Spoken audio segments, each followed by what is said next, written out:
ఈరోజు తిరుపతి అన్నమయ్య సర్కిల్లో ఎవరో గుర్తు తెలియని వ్యక్తులు వచ్చి శాంతాక్లాస్ క్యాప్ని అన్నమయ్య గారి స్టాచ్యూకి వేయడం జరిగింది. ఆ వ్యక్తులు ఎవరైనా సరే, దాని వెనకాల ఉన్న మోటివ్ ఏదైనా సరే, పోలీసులు వెంటనే యాక్షన్ తీసుకొని వాళ్ళని సాయంత్రం లోపల అరెస్ట్ చేయాలి. అరెస్ట్ చేసిన వ్యక్తిని ఇక్కడికి తీసుకొచ్చి స్టాచ్యూకి, అన్నమయ్య గారి స్టాచ్యూకి సారీ చెప్పించి కాళ్ళు పట్టించాలని చెప్పి కూడా మేము బజరంగ దళం నుంచి హెచ్చరిస్తున్నాము. నెక్స్ట్ టైం ఇట్లాంటి పనులు ఎవరైనా చెయ్యాలి అని ఆలోచన వస్తే వాళ్ళకి చాలా చాలా బుద్ధి వచ్చే విధంగా దేహశుద్ధి చేసి, రోడ్లపైన దేహశుద్ధి చేసి మేము బుద్ధి చెప్తామని చెప్పి కూడా బజరంగ దళం తరఫు నుంచి తెలియజేసుకుంటున్నాము. జై శ్రీరామ్.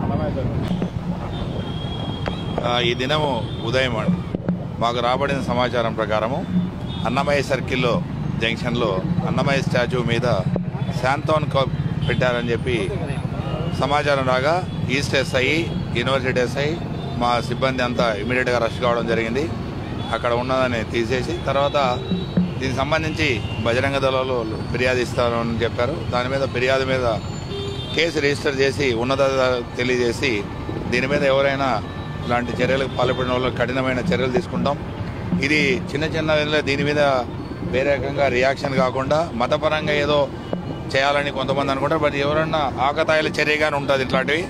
అది వేరే ఉద్దేశంతో తీసుకోకుండా పోలీసులు దీని మీద కఠిన చర్య తీసుకుంటారని చెప్పి అన్ని రిలీజన్స్, అన్ని మతాలకు సంబంధించిన వాళ్ళు గమనించి తిరుపతిని సేఫ్ సిటీ, సెక్యూర్ సిటీగా ఉండాలంటే అన్ని మతాల వారు, అన్ని కులాల వారు జాగ్రత్తగా ఉండాలని, ఇట్లాంటి చర్యలకు ఎవరు ప్రేరేపితం కాకుండా ప్రశాంత జీవనం గడపాలని పోలీస్ డిపార్ట్మెంట్ ద్వారా తెలియజేసుకుంటున్నాం. అట్లాగే మన తిరుపతి ఎస్పీ సుబ్బరాయుడు సార్ ఆధ్వర్యంలో నేను తప్పకుండా ఇది డిటెక్ట్ చేసి వాని మీద చట్టపరంగా చర్యలు తీసుకుంటాం.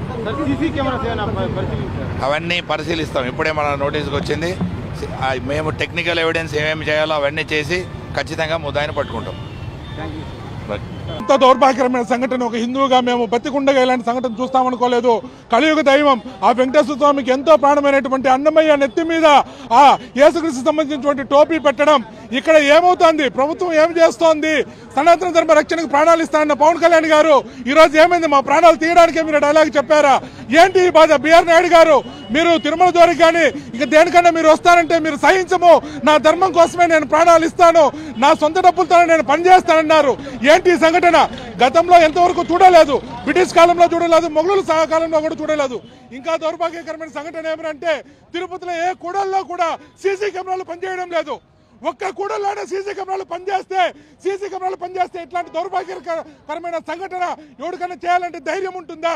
ఈరోజు ట్రాఫిక్ విపరీతంగా పోతా ఉంది, కానీ ఎవరిని పట్టుకోలేకపోతున్నాం. కారణం ఏమంటే సీసీ కెమెరాలు లేవు అని తెలుసుకున్నటువంటి ఈ గొర్రెలు ఈ రోజు వచ్చి అన్నమయ్య మీద నెత్తిన టోపీ పెట్టి వెళ్లారు. ఇది ఎంతవరకు సమంజసం? ఏం జరుగుతోంది ఇక్కడ? ధర్మరక్షణకై తిరుమలకే ఈ మాత్రం, తిరుపతిలోనే ఈ మాత్రం దొల్లతనం కనపడుతూ ఉంటే మిగతా ప్రాంతాల్లో ఏంటి పరిస్థితి? అయ్యా కుటుంబ ప్రభుత్వాన్ని వేడుకుంటున్నా, మీరు ఏ రోజైతే ధర్మం అన్నారో ఆ రోజు నుంచి మా మీద దాడులు ఎక్కువ పెరుగుతున్నాయి. మీరు ధర్మ రక్షణకై ముందుకు వస్తున్నారా, లేకపోతే ధర్మాన్ని నాశనం చేయమని తీవ్రవాదులకు, మతాలకు మీరు హిట్ ఇస్తున్నారా? అర్థం కావడం లేదు. దయచేసి హిందువులు ఇంకైనా మేలుకోవాలి. మీరు ఒక్కటి కాకపోతే రేపు సాక్షాత్ వెంకటేశ్వర స్వామి నెత్తిన ఇలాంటి టోపీ పెట్టే అవకాశం ఉంది. ఒక్కటవ్వండి. మన విముఖుల కోసం, మన ప్రాణాల కోసం మనమే పోరాడాలి. ఇంకెవరు రారని మిమ్మల్ని ప్రాధాన్యపడుతున్నారు.